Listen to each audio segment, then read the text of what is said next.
Bab 821. Mendengar pertanyaan Ye Chen, Tang Sihai tersenyum pahit dan berkata dengan sedih, "Guru, kebanyakan orang di dunia ini seperti ini. Mereka tidak tahu bagaimana harus bersyukur. Mereka hanya mengandalkan orang lain dan bersenang-senang saat mereka membutuhkannya. Yang lain memberi mereka membantu dan mendukung, tetapi begitu mereka tidak membutuhkannya, mereka akan segera berbalik melawannya, dan bahkan menyalahkan orang lain karena mencuri perhatian mereka."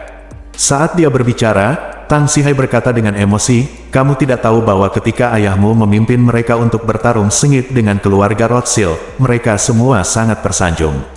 Mereka bahkan mengambil inisiatif untuk membangun aliansi bisnis Yanjing dan memilih ayahmu sebagai presiden pertama aliansi. Tetapi setelah ayahmu mengalahkan keluarga Rothschild, mereka segera membubarkan aliansi bisnis dan bahkan memfitnah ayahmu karena gagal beroperasi dan kehilangan kesempatan untuk mengalahkan keluarga Rothschild. Beberapa orang bahkan dengan jahat memfitnahnya di belakang punggungnya, mengatakan ayahmu dan keluarga Rothschild bekerja sama untuk merugikan kepentingan keluarga besar di Yanjing." Ketika Ye Chen mendengar ini, dia tidak bisa menahan diri untuk tidak mengepalkan tinjunya dan pembuluh darahnya yang menonjol, dan berteriak dengan marah dengan suara rendah, "Orang-orang ini benar-benar bertindak terlalu jauh." Tang Sihai menghela nafas, "Hei, Tuan Muda, keluarga besar di Yanjing penuh dengan hal-hal yang menggunakan orang untuk memimpin dan tidak menggunakan orang untuk menangani bagian belakang. Saat itu, ayahmu berubah dari pahlawan yang melawan keluarga Rothschild, tiba-tiba kamu menjadi sasaran kecemburuan dan fitnah oleh semua orang di Yanjing. Dalam analisis terakhir, ayahmulah yang terlalu luar biasa." Ketika Tang Sihai mengatakan ini, dia berhenti sejenak dan melanjutkan, "Jika sebatang pohon indah di hutan, angin akan menghancurkannya. Ini adalah kebenaran abadi. Dalam analisis terakhir, dia terlalu luar biasa. Oleh karena itu, seluruh keluarga Yanjing adalah..." Memutar pistolnya dan mengarahkannya ke arahnya. Melihat dia menjadi sasaran kritik publik, keluarga Rothschild segera bangkit kembali, dan mereka juga sangat berbahaya. Mereka secara terbuka menyatakan bahwa itu adalah dendam pribadi antara keluarga Rothschild, keluarga Ye, dan dia. Tentu saja, semua keluarga bangsawan lainnya menyaksikan dari jauh. Nada suara Tang Sihai menjadi semakin marah. Orang tua itu melihat bahwa keluarga Ye akan menjadi sasaran serangan oleh keluarga Rothschild saja, dan bahkan ada banyak keluarga Yanjing lainnya yang menunggu kesempatan untuk menikamnya di belakang layar, jadi dia hanya bisa membunuh ayahmu.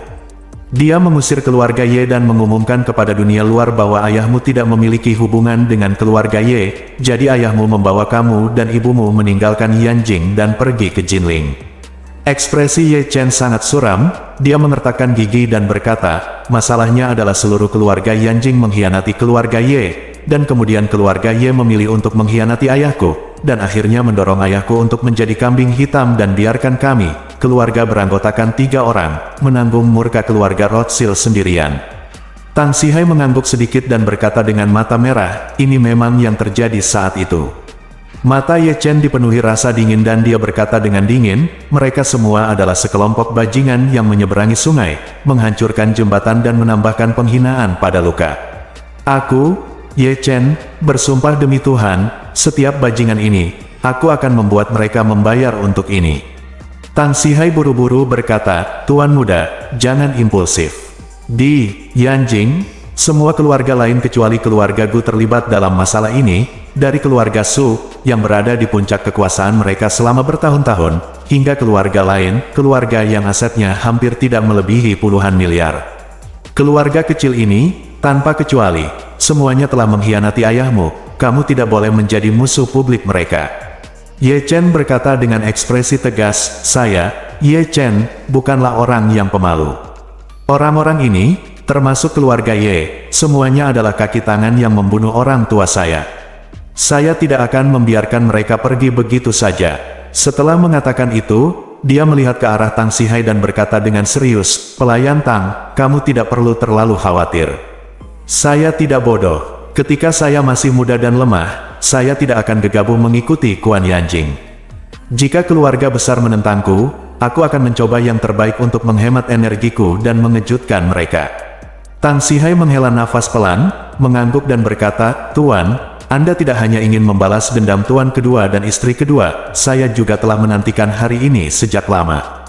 Jika Anda memiliki kebutuhan, saya bersedia melakukannya menembus api dan air untuk ini.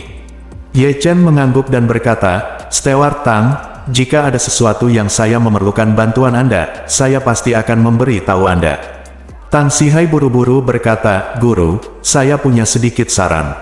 Saya ingin tahu apakah Anda bersedia mendengarkannya.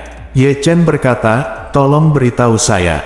Tang Sihai berkata, Tuan muda, jika Anda ingin orang-orang di Yanjing membayar harga karena mengecewakan ayah Anda, pertama-tama Anda harus mengontrol keluarga Ye dengan tegas, dan kemudian merumuskan rencana terperinci dan lengkap untuk mengalahkan keluarga-keluarga ini satu persatu. Ye Chen bertanya kepadanya, jika saya mengambil alih keluarga Ye ke tangan saya, menurut Anda keluarga mana yang akan saya kalahkan terlebih dahulu? Su keluarga. Tang Sihai berkata tanpa ragu-ragu, keluarga Su adalah yang terkuat. Membunuh mereka sama dengan mencapai setengah dari tujuan. Terlebih lagi, sekelompok orang yang menikam ayahmu dari belakang semuanya dipanggil oleh keluarga Su. Mereka saat kita membentuk aliansi anti daun secara pribadi, keluarga Su adalah pemimpinnya. Aliansi anti kamu, Ye Chen mencibir, aliansi yang anti kamu. Hanya karena 4 kata ini, aku tidak akan menyerah dengan keluarga Su. Tang Sihai berkata, ngomong-ngomong, Tuan muda, hari ini saya memanggil semua kerabat langsung untuk bertemu, dan juga menyebutkan urusan Anda dan keluarga Su. Oh, Ye Chen mengerutkan kening dan bertanya kepadanya, apa katamu? Tang Sihai melirik Bu Qiuyi, ragu-ragu sejenak, dan berkata, biar ku beritahu secara langsung. Sejak peramal tua membantu keluarga Ye memperbaiki Gunung Yeling, aku telah menunggu keluarga Ye lepas landas lagi. Kali ini peramal tua itu juga akan pergi. Sejak itu, dia menaruh harapannya pada keluarga Ye untuk melepasmu. Jadi dia ingin kamu kembali dan kemudian memintamu menikah dengan keluarga Su. Keluarga Su, Ye Chen dan Bu Qiuyi sama-sama tampak kaget dan bertanya berbarengan. Ya, itu keluarga Su. Tang Sihai menghela nafas dan berkata, putri tertua keluarga Su, Su Ziyu, sangat dihargai di keluarga Su. Siapapun yang menikahinya pasti akan mendapatkan banyak sumber daya dari keluarga Su, jadi aku ingin melepaskanmu, dan izinkan aku menasihatimu. Setelah mengatakan itu, dia menatap ke arah Gu Qiuyi lagi dan berkata dengan canggung, Tuan juga berkata bahwa jika keluarga Su tidak dapat melakukannya, Nona Gu juga merupakan kandidat yang sangat baik. Gu Qiuyi langsung tersipu malu. Ye Chen berkata dengan dingin, ketika ayahku dituduh oleh ribuan orang, alih-alih melindungi keluarga kami yang beranggotakan 3 orang, dia malah mengusir kami. Sekarang dia ingin aku membantu keluarga Ye lepas landas. Itu hanya lamunan. Tang Sihai mengangguk dan berkata, Tuan, meskipun apa yang saya lakukan agak berlebihan, Anda tidak perlu terlalu marah. Sebaliknya, ini adalah kesempatan bagus untuk menggunakan rencananya. Anda dapat menyetujuinya, selesaikan bertunangan dengan Nona Gu, lalu ambil kesempatan ini. Mintalah dia lebih banyak sumber daya dari keluarga Ye. Jika kamu bisa menjadi kepala keluarga Ye berikutnya, dan kemudian berurusan dengan keluarga Su, kamu pasti akan meningkatkan peluangmu untuk menang. Bab 822. Menjadi kepala keluarga Ye. Ye Chen tersenyum ringan dan berkata dengan sedikit jijik, saya tidak tertarik pada kepala keluarga Ye. Tang Sihai buru-buru berkata, Tuan, jangan lupa, keluarga Ye adalah keluarga terbesar kedua di Yanjing dan bahkan negara ini. Jika Anda bisa mendapatkan keluarga Ye, maka jarak antara Anda dan keluarga Su akan semakin dekat. Ye Chen melambaikan tangannya dan berkata, pelayan Tang, suatu hari nanti, aku akan menggunakan tanganku sendiri untuk mengalahkan keluarga Su dan semua keluarga lain yang telah mengecewakan ayahku. Aku akan mengandalkan kekuatanku sendiri untuk membuat mereka berlutut. Akui di hadapanku kuburan orang tua. Tang Sihai menghela nafas, Tuan, jika Anda mendapatkan keluarga Ye, hari ini akan datang lebih cepat. Ye Chen berkata dengan dingin, saya tidak ingin kembali ke keluarga Ye, karena ketika hari itu tiba, bahkan keluarga Ye pun harus berlutut. Tang Sihai takut dengan sikap tegas dan momentum dingin Ye Chen. Saat ini, dia melihat bayangan Ye Changying di tubuh Ye Chen. Pada saat inilah dia membatalkan rencananya untuk membujuk Ye Chen agar kembali ke keluarga Ye dan bersaing memperebutkan gelar kepala keluarga Ye. Karena dia tahu bahwa keluarga Ye tidak layak. Keluarga Ye tidak layak untuk Ye Changying saat itu, dan sekarang, mereka tidak layak untuk putra Ye Changying. Jadi, Dia segera mengungkapkan sikapnya kepada Ye Chen. Tuan, mulai sekarang, saya akan mematuhi perintah Anda dalam segala hal. Jika Anda membutuhkannya, saya dapat meninggalkan keluarga Ye kapan saja dan berkonsentrasi untuk berkendara di sisi Anda. Ye Chen tersenyum tipis dan berkata, jangan khawatir sekarang, tapi di masa depan aku mungkin sangat membutuhkanmu, Butler Tang, untuk meninggalkan keluarga Ye dan keluar untuk membantuku. Ye Chen juga ingin membawa Ichiro Kobayashi ke Jepang sebelum kedatangan tahun baru Imlek, mengambil Kobayashi Pharmaceutical ke tangannya sendiri, dan kemudian membiarkan Kobayashi Pharmaceutical menjalankan kekuatan penuh untuk memproduksi Jiuxuan Weisan untuknya, dan kemudian dia akan mengembangkan pelindung hati lainnya, narkoba dan dengan cepat merebut pasar global. Industri farmasi berkaitan dengan kesehatan manusia, selama ada teknologi inti, profitabilitas tidak menjadi masalah sama sekali, dan dapat dengan mudah menjadi grup multinasional raksasa. Jika dia mengembangkan Jiuxuan Pharmaceutical menjadi perusahaan farmasi terkemuka dunia, baik keluarga Ye maupun keluarga Su mungkin tidak dapat bersaing dengannya. Kobayashi Pharmaceutical memiliki beberapa basis produksi di Jepang dengan kapasitas produksi yang besar, tentunya tidak realistis untuk memindahkan semuanya kembali ke China, oleh karena itu diperlukan orang yang dapat diandalkan untuk mengawasinya di Jepang dan menjabat sebagai ketua Kobayashi Pharmaceutical. Pada saat itu, Kobayashi Pharmaceutical akan berganti nama menjadi Jiuxuan Pharmaceutical, dan pasti tidak akan membiarkan orang idiot seperti Ichiro Kobayashi menjadi ketuanya. Oleh karena itu, Tang Sihai menjadi kandidat paling cocok di mata Ye Chen. Meskipun Tang Sihai tidak tahu apa yang Ye Chen ingin dia lakukan, dia tetap berkata tanpa ragu-ragu, saya selalu siap membantu Anda. Ye Chen mengangguk dan berkata, sekian untuk hari ini, Butler Tang. Putriku dan aku akan kembali dulu. Aku harus kembali ke Jinling besok. Tang Sihai bertanya dengan heran, Tuan, apakah Anda akan pergi secepat ini? Ye Chen berkata, masih banyak yang harus kulakukan. Jika aku tidak kembali, semuanya akan terlambat. Tang Sihai berkata, kalau begitu aku akan mengirimmu dan Nona Gu keluar. Ye Chen berkata, oh, ngomong-ngomong, daun teh yang kamu buat tumbuh dengan baik. Ambilkan beberapa untukku. Aku akan kembali dan memberikannya kepada ayah mertuaku. Dia membeli seikat daun teh sampah dari penjual teh penipu di WeChat dan mengembalikannya. Itu tidak berhasil. Tang Sihai buru-buru berkata, Tuan, mohon tunggu sebentar, saya akan mengatur seseorang untuk membawanya sekarang. Segera, seorang manajer kedai teh berjalan dengan cepat membawa beberapa kotak hadiah yang sangat indah. Tang Sihai berkata kepada Ye Chen, Guru, ini adalah mingkian Longjing terbaik, Jin Junmei spesial, dan puer tua. Anda dapat membawanya kembali ke Tuan Xiao untuk dicoba. Jika Anda menyukainya, saya akan mengirimkannya kepada Anda secara teratur di masa depan.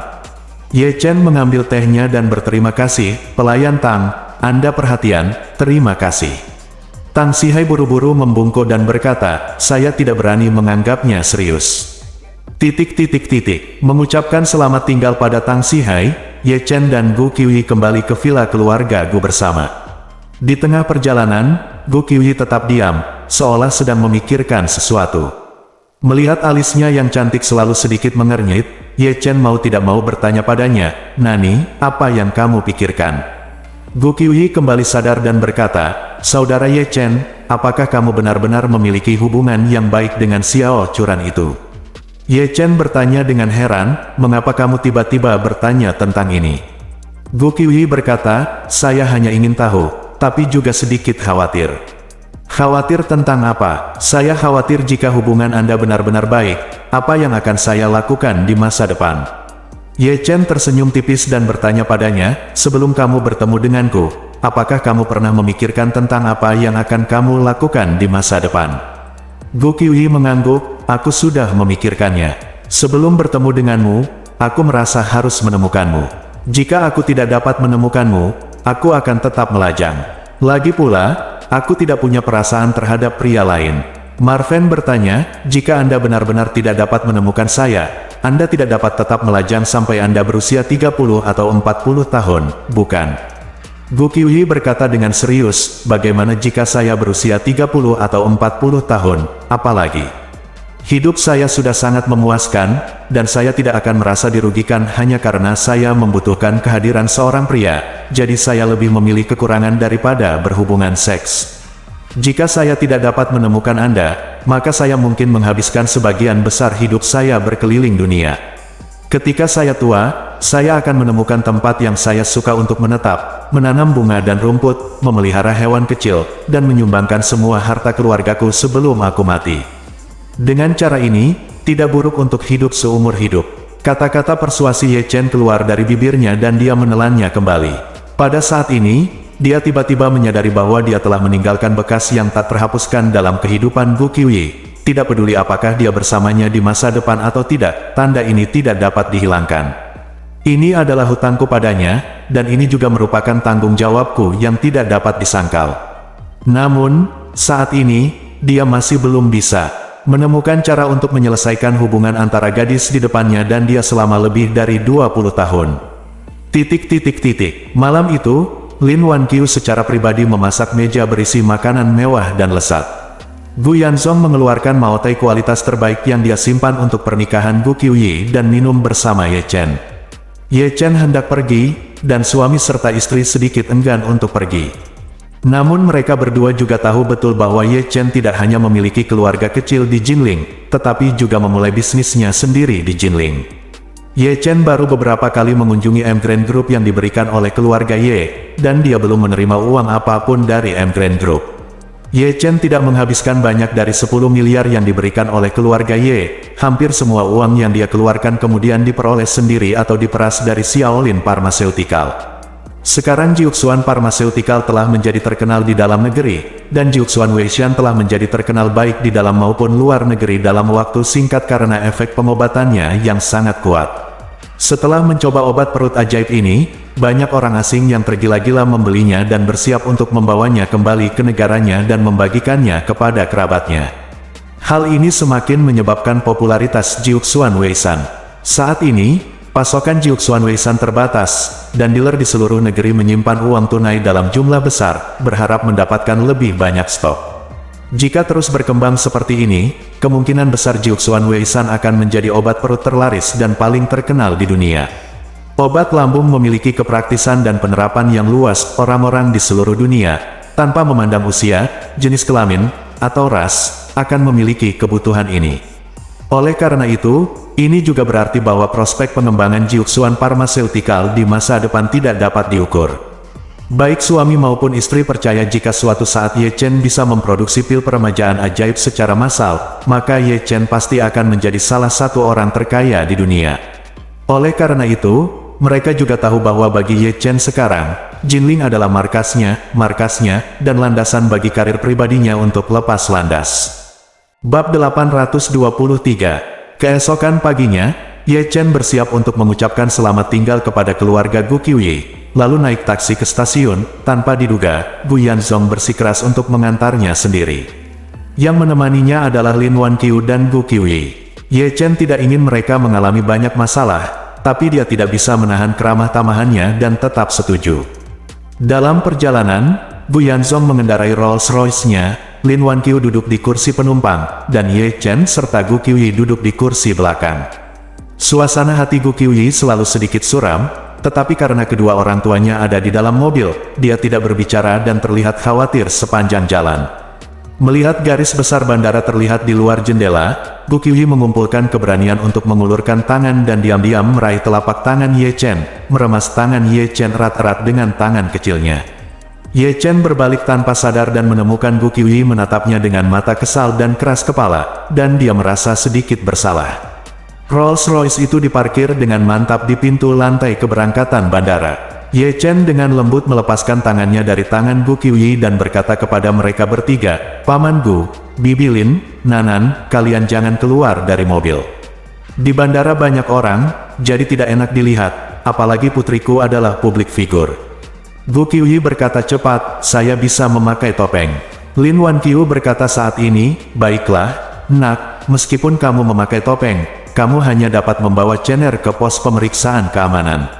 Totalnya tidak terlalu jauh, jadi jangan ambil risiko." Gu Yanzong juga mengangguk dan berkata, "Ya, jangan menimbulkan masalah pada saudaramu Ye Chen." Oke, Gu Qiuyi hanya bisa mengangguk sedikit, menatap Ye Chen, dan berkata, "Saudara Ye Chen, ingatlah untuk memberitahuku setelah kamu naik pesawat, dan juga beritahu aku setelah kamu mendarat. Ye Chen tersenyum dan berkata, "Oke, saya mengerti, jangan khawatir." Setelah mengatakan itu, Ye Chen keluar dari mobil dan mengambil tas kecil dari bagasi. Kemudian, dia melambaikan tangan kepada keluarga Gu yang terdiri dari 3 orang melalui jendela mobil dan berbalik untuk memasuki bandara. Begitu dia memasuki bandara, dia menerima telepon dari Dong Ruolin. "Ye Chen, apakah kamu sudah sampai di bandara?" Marven berkata, "Saya di sini dan saya akan menjalani pemeriksaan keamanan." Dong Ruolin buru-buru berkata, "Kalau begitu kamu masuk dulu. Ada kemacetan di sini, mungkin memakan waktu sekitar 20 menit. Saya seharusnya bisa tiba tepat waktu." Ye Chen bersenandung dan berkata, "Kalau begitu mari kita bertemu saat istirahat atau di gerbang keberangkatan. Jika tidak berhasil, kalian juga bisa bertemu di pesawat." "Tidak masalah." Ye Chen menutup telepon, melewati pemeriksaan keamanan sendirian, dan datang ke Terminal T3. Terminal T3 Bandara Yanjing sangat besar dan terdapat banyak toko mewah di dalamnya. Pada dasarnya merek-merek ternama internasional memiliki toko di sini. Ketika Ye Chen mengira dia hanya menyiapkan teh dari Tang Sihai untuk ayah mertuanya, dia belum menyiapkan hadiah apapun untuk istri dan ibu mertuanya, Malan. "Ketika saya berangkat, ibu mertua saya menyanjung saya dan meminta saya untuk membawakannya beberapa hadiah.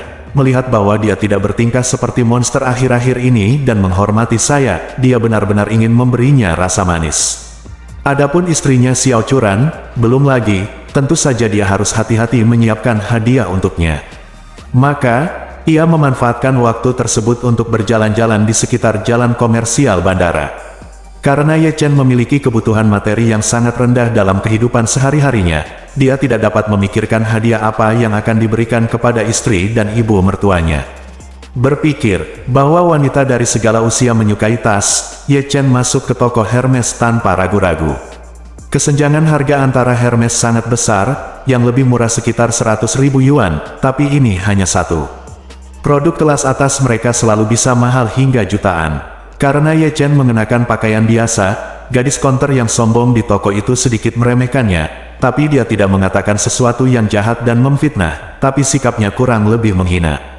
Ye Chen tidak terlalu memperhatikan. Dia melihat sekeliling toko dan melihat tas tangan kulit buaya edisi terbatas yang elegan di etalase kaca.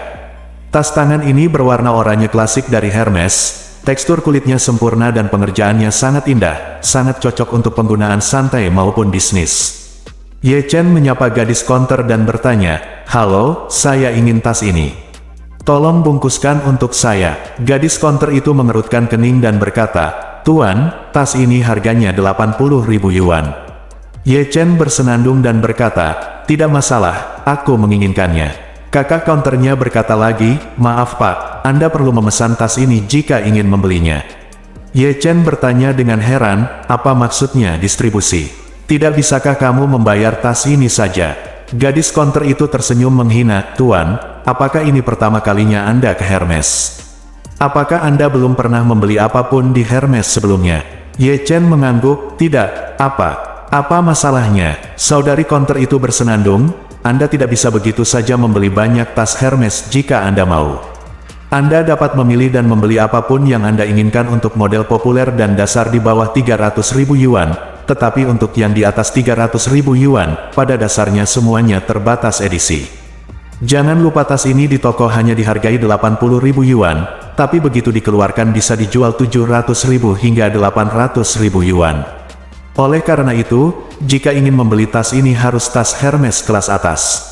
Anda harus menjadi anggota dan berhasil melakukan reservasi dengan manajer toko kami terlebih dahulu, atau Anda harus membeli sejumlah produk lain, dan produk lainnya tidak boleh menjadi model populer, dan Anda hanya dapat membeli ini tas jika Anda harus membayar 10.000 yuan.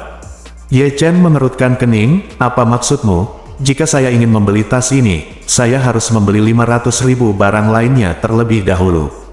Ya, si counter sister tersenyum, "Hermes di seluruh dunia memiliki aturan ini. Anda tidak mengetahuinya, kan? Atau Anda hanya ingin mencoba keberuntungan Anda dan menipu tas ini dari toko kami dan mendapatkan selisihnya?" Untuk produk mewah ternama seperti Hermes, tas tangan edisi terbatasnya memiliki tingkat retensi nilai yang sangat tinggi. Banyak model yang bahkan lebih mahal di pasar barang bekas daripada barang bekas. Alasannya adalah rasa lapar pemasaran Hermes. Merek lain dapat membeli sesuatu dengan uang, tetapi Hermes tidak. Karena harga di luar jauh lebih mahal dibandingkan di toko, sehingga jika ingin membeli barang dari tokonya sesuai harga yang ditetapkan, Anda harus membeli barang ratusan ribu bahkan jutaan. Setelah perhitungan ini, jika ingin mendapatkan tas edisi terbatas, Anda harus merogoh kocek lebih dari 1 juta yuan. Tapi Hermes juga pintar-pintarnya, kalau mau mendistribusikan barang, tidak bisa membeli model yang paling laris, yang ada hanya model yang laris. Barang yang pergerakannya lambat adalah hal yang tidak masuk akal. Misalnya, beberapa cincin emas 18K harganya hanya sekitar 1000 yuan, tetapi karena diberi label Hermes, maka dijual dengan harga 50.000, 80.000, atau bahkan lebih dari 100.000 yuan. Bahkan jika Anda membeli cincin seperti itu untuk dibawa pulang, tidak ada yang mau mengambilnya kecuali Anda mentransfernya dengan kerugian dengan diskon yang sangat rendah. Setelah Ye Chen mengetahui aturan Hermes, dia tidak marah, karena mereka memiliki aturan ini, dia hanya akan mengikuti aturan tersebut. Jadi Ye Chen berkata, kalau begitu, bisakah saya membeli barang-barang lain yang saya pilih Wan bersama-sama? Ketika saudari Counter mendengar ini, matanya berbinar. Dia tidak menyangka bahwa Ye Chen diam-diam masih menjadi orang kaya. Dia membagikan 500.000 yuan, tetapi dia tidak repot-repot menawar dan siap mengambilnya langsung. Mendengar ini, dia mengubah ketidakpeduliannya dan buru-buru melangkah maju dan berkata dengan hormat, "Tuan, izinkan saya menunjukkan kepada Anda barang-barang yang dapat digunakan untuk distribusi di toko kami. Anda dapat melihat apa yang Anda butuhkan." Ye Chen mengangguk dan berkata, "Saya baru saja melihat tas tangan model biasa. Harganya sepertinya sekitar 160.000. Apakah itu bisa digunakan untuk distribusi?" "Oke," gadis Counter itu berkata tanpa ragu-ragu, "harga tas itu 158.888, jadi Anda hanya perlu membeli sekitar 340.000 yuan lagi." Ye Chen hendak melihat barang-barang lainnya ketika suara seorang wanita datang dari pintu. "Hao Yi, aku ingin melihat Hermes." Kemudian, suara seorang pria terdengar lagi, "Jangan lihat, kita akan menuju gerbang keberangkatan." Wanita itu memohon dengan genit, "Kita masih punya waktu setengah jam untuk naik ke pesawat, tolong ajak saya jalan-jalan." Pria itu berkata tanpa daya, "Oke, saya hanya bisa berbelanja selama 20 menit. Kuei Chi, kamu baik sekali." Segera setelah itu, seorang pria dan wanita muda masuk. Sekilas Ye Chen mengenali pria itu, bukankah dia Tanaka Koichi yang pernah mengikuti Nanako Ito sebelumnya? Kenapa dia ada di sini? Bab 824. Saat ini, perhatian Tanaka Koichi sepenuhnya tertuju pada wanita berpakaian modis dan agak centil di sebelahnya. Jadi dia tidak menemukan Ye Chen di toko. Karena keduanya berbicara bahasa Mandarin, Ye Chen berspekulasi bahwa teman wanita Tanaka Koichi adalah orang Cina. Setelah keduanya masuk, wanita itu membawa Tanaka Koichi dan melihat sekeliling toko. Kemudian, dia menunjuk ke tas tangan Hermes edisi terbatas yang sudah diincar dan direncanakan Ye Chen untuk dibelikan untuk istrinya, dan berkata dengan genit, "Hao Yi, aku ingin tas ini." Tanaka Koichi berkata dengan canggung, "Sayang, kami datang ke Yanjing kali ini untuk mencari dokter terkenal untuk wanita tertua, bukan untuk berbelanja, dan kami tidak dapat menemukan dokter terkenal. Saya bahkan tidak tahu bagaimana berbisnis ketika kami kembalilah. Jika kamu benar-benar ingin membeli sesuatu, kamu bisa menunggu sampai kamu kembali ke Jepang, lalu aku akan membawamu ke Tokyo untuk melihatnya." Wanita itu berkata dengan enggan, "Saya tidak ingin pergi ke Tokyo untuk melihatnya, saya ingin yang ini." Saat membeli barang seperti tas, Anda harus percaya pada takdir. Jika Anda menemukannya, Anda harus mengambilnya, jika tidak, Anda mungkin tidak akan pernah membelinya lagi. Tanaka Koichi berkata tanpa daya, "Saya memiliki tugas yang sulit. Secara logika, saya tidak dapat membawa Anda ke sini. Merupakan pelanggaran bagi saya untuk membawa Anda ke sini secara diam-diam. Jika Anda terus berbelanja dengan cara yang menonjol, maka saya menang tidak dapat mengikutimu kembali." "Dewasa, tolong jelaskan." Wanita itu bersenandung dan berkata, "Saya berasal dari Yanjing sebelum saya berimigrasi ke Jepang. Jika presiden Anda bertanya, Anda dapat memberitahu dia bahwa saya hanya ingin kembali ke kampung halaman untuk mengunjungi kerabat. Sedangkan untuk berbelanja, Anda juga dapat mengatakan ini saya. saya membelinya. Sambil mengatakan itu, wanita itu meraih lengan Tanaka Koichi dan memohon, Koichi, aku sangat suka tas ini, belikan saja untukku ya. Tolong. Tanaka Koichi ragu-ragu sejenak dan berkata tanpa daya, oke, tapi kamu harus ingat untuk tidak pamer kepada orang-orang di sekitarmu setelah kamu kembali, apalagi mengatakan bahwa tas ini dibeli di Yanjing.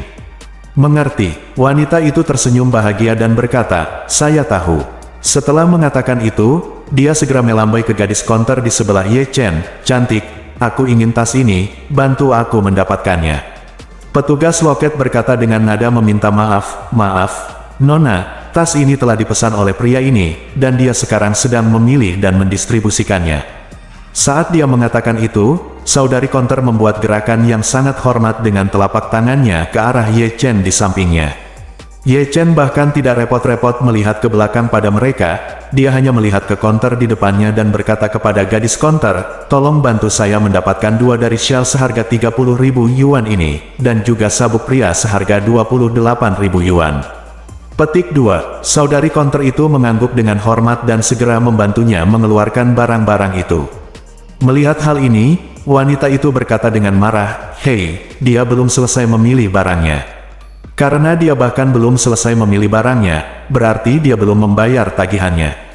Kita tinggal menggeseknya kartu sekarang. Segera setelah itu, dia buru-buru berkata kepada Tanaka Koichi, Koichi, cepat keluarkan kartumu. Tanaka Koichi berkata dengan canggung, karena kamu sudah melakukan reservasi terlebih dahulu, ayo kita ubah ke yang lain. Tidak, wanita itu buru-buru berseru, aku ingin yang ini. Aku langsung jatuh cinta dengan yang ini. Setelah mengatakan itu, dia menunjuk ke arah Ye Chen dan berkata kepada Koichi Tanaka, Koichi, bagaimana kalau kamu memberinya manfaat puluhan ribu yuan dan membiarkan dia mentransfer tas ini kepadaku? Tanaka Koichi benar-benar tidak tahan dengan komentar menggoda dan centil dari pihak lain, jadi dia harus berkata kepada Ye Chen, Tuan, pacar saya menyukai tas ini. Jika Anda dapat memberikannya kepada kami, saya bersedia memberi Anda keuntungan sebesar 100.000 yuan, saya ingin tahu apakah Anda bersedia melepaskan cinta Anda. Ye Chen melambaikan tangannya tanpa menoleh ke belakang. Wanita itu berkata dengan marah, hei, kamu tidak perlu melakukan apapun untuk mendapatkan 100.000 yuan secara cuma-cuma. Bagaimana bisa ada hal sebaik itu? Kamu masih belum setuju. Apakah kamu ingin singa membuka mulutnya? Ye Chen terlalu malas untuk memperhatikannya dan terus berkata kepada gadis di konter, ini, bawakan aku dompet wanita ini juga. Hei, wanita itu tidak menyangka Ye Chen akan mengabaikan kata-katanya sepenuhnya, dan berkata dengan marah, pacarku adalah asisten senior keluarga Ito Jepang. Dia adalah orang kepercayaan Ito Takehiko, kepala keluarga Ito. Jika kamu menyinggung perasaannya, kamu akan dihukum di masa depan, aku tidak bisa makan lagi dan aku berjalan berputar-putar. Ye Chen mendengus dingin ketika mendengar ini, sebuah keluarga Jepang layak pamer di tanah saya di Tiongkok.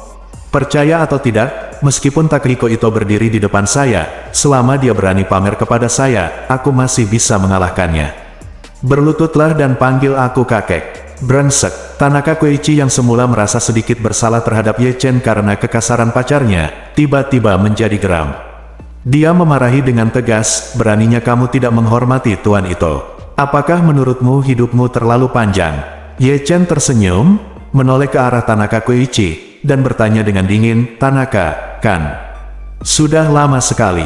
Saat Tanaka Koichi melihat Ye Chen, dia merasa seperti baru saja melihat hantu. Dia masih ingat dengan jelas adegan di mana Ye Chen menghancurkan Kazuki Yamamoto dengan satu gerakan. Tidak ada keraguan bahwa Ye Chen jelas merupakan orang paling abnormal yang pernah dia lihat dalam hidupnya. Dia tidak pernah menyangka akan bertemu bintang jahat ini di toko Hermes di Bandara Yanjing. Kakinya melunak dan dia berlutut di tanah dengan letupan. Dia berlutut di tanah selama beberapa langkah dan datang ke sisi Ye Chen. Dia dengan hormat dan takut berkata, maaf, Tuan Ye. Saya tidak menyangka itu kamu. Maafkan aku. Tanaka Koichi secara alami takut pada Ye Chen. Pada awalnya, ahli harta nasional Jepang Kazuki Yamamoto hanya berpura-pura bersikap keren dengan Ye Chen, dan dipukuli menjadi orang yang tidak berguna olehnya. Dia tidak berani untuk tidak menaatinya, tidak peduli apa yang dia katakan. Jika Ye Chen tidak bahagia dan langsung menghancurkan dirinya sendiri, dia tidak punya pilihan selain kembali ke Jepang. Tanaka Koichi membunuh wanita itu, dan melihatnya tiba-tiba berlutut, mengakui kesalahannya dan meminta maaf kepada pria itu. Dia sangat terkejut sehingga dia buru-buru mengulurkan tangan untuk menariknya dan berkata dengan marah, "Koichi, apakah kamu gila? Kamu adalah Presiden Ito di mata saya, generasi muda yang paling menjanjikan memiliki masa depan yang tidak terbatas. Bagaimana mereka bisa berlutut di hadapan orang asing?" Tanaka Koichi mengulurkan tangan dengan marah, menarik wanita itu ke tanah, dan berteriak dengan tegas, "Sungguh keterlaluan. Siapa yang menyuruhmu berbicara kasar di depan Tuan Ye? Berlututlah dan minta maaf kepada Tuan Ye." Wanita itu ditarik ke tanah oleh Tanaka Koichi. Dia mengerang dan lututnya sakit. Dia berkata dengan sedih, "Koichi, apa maksudmu dengan ini?" Begitu Tanaka Hiroshi mengangkat tangannya, dia menamparkan wajahnya dan mengutuk, "Kamu masih berbicara omong kosong seperti ini, cepat minta maaf." Wanita itu sedikit terkejut dengan pemukulan tersebut, namun melihat betapa gugupnya Tanaka Koichi, dia merasa sedikit takut, jadi dia hanya bisa dengan ragu berkata kepada Ye Chen, "Tuan, ya, maaf, ini semua salahku." Ye Chen terlalu malas untuk mengenal kedua orang ini, dan berkata dengan dingin, "Kalian berdua, harap diingat, saya tidak peduli berapa banyak orang di Jepang yang mencoba menyukai Anda, selama Anda berada di Tiongkok, kalian berdua harus tetap low profile, seperti kata pepatah. Nah, jika raptor tidak bisa menyeberangi sungai, siapakah kalian berdua?" Tanaka Koichi buru-buru mengangguk dan memohon, "Tuan Ye, saya tahu saya salah. Saya akan tetap bersikap rendah hati mulai sekarang, dan saya juga akan mengajari wanita bodoh ini untuk menjadi orang yang rendah hati. Tolong jangan menjadi orang yang rendah hati, sama seperti kita berdua." Ye Chen melambaikan tangannya dengan jijik pergi. Begitu Tanaka Hao mendengar Ye Chen mengucapkan dua kata ini, dia langsung merasa lega dan buru-buru berterima kasih. "Terima kasih, Tuan Ye, ayo keluar sekarang, keluar sekarang." Setelah mengatakan itu, dia buru-buru bangkit dan lari. Ye Chen tiba-tiba teringat sesuatu, menghentikannya dan berkata, "Tunggu sebentar." Tanaka Hao gemetar ketakutan dan bertanya dengan gugup, "Tuan Ye, apakah Anda punya perintah lain?" Ye Chen berkata dengan tenang, "Saya ingin menanyakan sesuatu, dan Anda memberi saya jawaban yang jujur." "Oke." Tanaka Koichi buru-buru mengangguk, "Jangan khawatir, aku akan menceritakan semuanya padamu." Ye Chen bertanya dengan dingin, "Bagaimana kabar wanita tertua Anda sekarang?" Bab 825 Merindukan. Begitu Tanaka Hao mendengar pertanyaan Ye Chen, ekspresinya bersinar dalam kegelapan, dan dia menghela nafas pelan dan berkata, "Tuan Ye, sejujurnya, wanita tertua terluka parah dalam pertempuran dengan Nona Qin. Meskipun hidupku terselamatkan, tapi kesehatanku tidak lagi seperti dulu, dan saat ini aku sedang memulihkan diri di Kyoto." Ye Chen mau tidak mau merasa sedikit gugup saat memikirkan penampilan lembut Nanako Ito. Namun, dia tetap menyembunyikan emosinya. Di permukaan, Furui bertanya dengan tenang, "Apakah ada yang serius? Apakah saya masih bisa mengikuti kompetisi di masa depan?" Tanaka Koichi tersenyum pahit, "Saya pasti tidak akan bisa mengikuti kompetisi. Wanita tertua sangat lemah sekarang. Dia hampir tidak bisa berdiri beberapa hari yang lalu, tapi dia tidak bisa berjalan beberapa langkah. Sekarang dia menghabiskan sebagian besar waktunya hari di tempat tidur istirahat, dan matahari bersinar di siang hari. Jika bagus, saya akan menggunakan kursi roda saya untuk pergi ke halaman dan berjemur di bawah sinar matahari." Adegan gadis tersenyum yang duduk di kursi roda berjemur di bawah sinar matahari tiba-tiba muncul di benak Ye Chen, dan dia merasakan sedikit sakit di hatinya. Dia bertanya lagi, apakah suasana hatinya baik-baik saja? Tanaka Koichi menggelengkan kepalanya. Di permukaan, wanita tertua tampaknya tidak memiliki pengaruh dan bahagia setiap hari. Tapi berdasarkan pemahaman saya tentang dia, dia pasti sedang memikirkan banyak hal. Dia bahkan berbicara dengan saya beberapa hari yang lalu dan bertanya padaku apakah aku punya pertanyaan. Tidak ada seorang pun yang secara khusus ingin aku temui, tapi ada kemungkinan aku tidak akan pernah melihatnya lagi seumur hidupku. Aku tidak tahu apa maksud wanita tertua ketika dia mengatakan ini, tapi aku dapat melihat bahwa dia merasa sangat kecewa pada saat itu. Ye Chen tidak bisa menahan diri untuk tidak menghela nafas dan berkata, dia seharusnya tidak memainkan permainan itu sejak awal. Tanaka Koichi tidak menyangka Ye Chen akan merasa kasihan pada putri sulungnya. Setelah tertegun sejenak, dia tidak bisa menahan diri untuk tidak menghela nafas. Tuan Ye, Anda benar. Presiden dan saya juga menasihati wanita tertua untuk tidak memainkan permainan itu, tetapi wanita tertua menolak untuk setuju. Mengatakan itu, Tanaka Koichi melanjutkan, selama periode ini, Presiden telah mencari semua dokter terkenal di Jepang, tetapi mereka tidak dapat menyembuhkan luka wanita tertua. Jadi saya datang ke Yanjing dan pergi ke pusat medis Tiongkok Yanjing untuk mencari pertolongan medis, nasihat untuk Nona Sulung, obat. Ye Chen bersenandung dan bertanya kepadanya, bagaimana? Apakah kamu mendapatkan apa yang kamu minta? Tidak, Tanaka Koichi menggelengkan kepalanya dengan sedih dan berkata, Presiden telah menawarkan gaji yang sangat tinggi dan berharap untuk mengundang dokter terkenal dari pusat medis Tiongkok ke Jepang untuk merawat wanita tertua, tetapi mereka tidak mau menerimanya. Petik 2. Ye Chen menggelengkan kepalanya. Pada hari Nanako Ito terluka, dia melihat dari samping. Dia tahu bahwa cedera Nanako Ito serius dan jauh melampaui tingkat pengobatan-pengobatan tradisional Tiongkok dan Barat saat ini. Oleh karena itu, tidak peduli pengobatan Barat atau pengobatan Tiongkok terbaik saat ini, tidak mungkin menyembuhkannya. Mungkin satu-satunya orang di dunia yang bisa menyembuhkannya adalah dirinya sendiri. Memikirkan hal ini, Ye Chen teringat bahwa dia akan segera pergi ke Jepang. Aku ingin tahu apakah dia bisa pergi ke Kyoto untuk bertemu Nanako Ito kali ini. Jika ada kesempatan, saya harus menemuinya dan setidaknya menyembuhkan lukanya. Saat ini, Ye Chen tidak lagi berminat untuk terus berdebat dengan Tanaka Koichi dan pacarnya, jadi dia melambaikan tangannya dan berkata, "Oke, aku tidak akan melanjutkan masalah ini lagi. Kalian berdua bisa segera pergi." Seolah-olah dia telah diampuni, Tanaka buru-buru membungkuk kepada Ye Chen dan berkata dengan penuh hormat, "Tuan Ye, ayo pergi dulu." Setelah mengatakan itu, dia meraih wanita di sampingnya dan melarikan diri dengan cepat. Ye Chen menghela nafas dengan ekspresi sedikit melankolis, berbalik dan membeli beberapa item kecil Hermes dari konter sebagai suplemen. Setelah mengalokasikan 10.000 yuan, dia langsung menggesek kartunya untuk membayar, membawa setumpuk kotak hadiah Hermes, dan menuju ke ruang VIP. Ketika Ye Chen tiba di ruang VIP, Dong Ruolin sudah tiba. Ketika dia melihat Ye Chen datang membawa sesuatu untuk Hermes, dia berkata dengan sedikit cemburu, "Saya bertanya mengapa saya tidak melihat Anda setelah saya datang ke sini.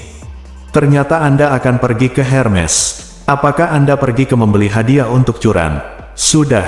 Ye Chen mengangguk dengan wajar, "Saya akhirnya sampai di kota besar Yanjing, jadi tentu saja saya harus membeli beberapa oleh-oleh untuk istri saya." Dong Ruolin mengerutkan bibirnya dan berkata, "Ye Chen, menurutku kamu adalah orang yang sangat tersembunyi. Untuk bintang sebesar Gu Qiuyi, foto apapun yang ditandatangani dapat dijual seharga ribuan dolar di situs web bekas. Kamu punya sudah ada sejak kamu masih kecil. Aku hanya mengenalnya, tapi aku belum pernah mendengar kamu membicarakannya." Ye Chen berkata dengan tenang, "Bagaimana saya bisa menggunakan orang lain sebagai modal saya untuk pamer? Bukankah itu mengecewakan kebaikan orang lain terhadap saya?" Dong Ruolin sedikit mengangguk, "Itulah yang kamu katakan." Setelah itu, dia bertanya sambil bergosip, "Apakah Curan tahu bahwa kalian berdua sudah saling kenal sejak kecil?" Ye Chen menggelengkan kepalanya dan berkata, "Tentu saja aku tidak tahu. Sebenarnya aku tidak ingin memberitahu siapapun. Aku hanya tidak menyangka akan terlihat olehmu di Houhai kemarin. Kalau tidak, kamu tidak akan tahu." Dong Ruolin berkata dengan gembira, "Jadi, aku sebenarnya mengetahui sebuah rahasia tentangmu yang bahkan Curan tidak mengetahuinya. Apakah ini berarti hubungan kita telah mengambil langkah lebih jauh?" Ye Chen berkata tanpa daya, "Apa yang kamu pikirkan? Sudah kubilang aku kebetulan bertemu denganmu." Dong Ruolin mendengus, "Entah itu kebetulan atau tidak, aku tahu satu rahasia lebih banyak tentangmu daripada Curan." Saat dia mengatakan itu, dia menatap mata Ye Chen dan bertanya, "Hei Ye Chen, berapa banyak rahasia yang kamu miliki? Aku merasa kamu adalah orang yang misterius, seolah-olah aku tidak bisa melihatmu sama sekali." Marven tidak ingin dia menyelesaikan masalah ini, jadi dia dengan cerdik menggoda, "Apalagi yang tidak bisa dilihat sama sekali. Saat itu kami pergi ke pemandian air panas bersama, saya memakai celana renang, dan segala sesuatu yang patut dilihat pun terungkap. Setelah kamu selesai membaca, selebihnya tidak boleh kamu baca." Dong Ruolin tiba-tiba tersipu malu. Dalam benaknya, dia tiba-tiba teringat sosok Ye Chen yang kuat dan sempurna ketika dia mengenakan celana renang di hotel sumber air panas, dan hatinya tidak bisa menahan diri untuk tidak melompat liar. Meskipun dia tersipu, dia masih dengan malu-malu berbisik, "Kenapa kamu tidak membiarkan aku melihat sisanya?" Marven berkata dengan canggung, "Apakah kamu masih bertanya kenapa? Kita berteman, dan kamu adalah sahabat istriku, jadi tentu saja aku tidak bisa menunjukkan sisanya." Dong Ruolin menundukkan kepalanya dan bergumam pelan, "Mengapa kamu begitu berpikiran terbuka kepadaku? Saat aku terluka, bukankah aku membiarkanmu melihat tempat-tempat yang seharusnya tidak kutunjukkan padamu? Bukankah aku membiarkanmu menyentuhnya, tempat yang seharusnya tidak aku sentuh? Apakah kamu menyentuhnya?" Ye Chen berseru, "Ini adalah dua hal yang berbeda. Saya melakukannya untuk menyelamatkan Anda, bukan untuk memanfaatkan Anda." Dong Ruolin cemberut, memutar matanya ke arah Ye Chen, dan berkata, "Siapa yang tahu jika kamu mencoba mengambil keuntungan?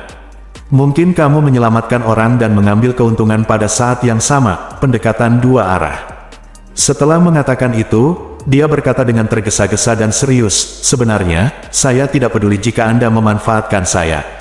Bahkan jika saya membiarkan Anda memanfaatkan lebih banyak, saya bersedia untuk bersambung."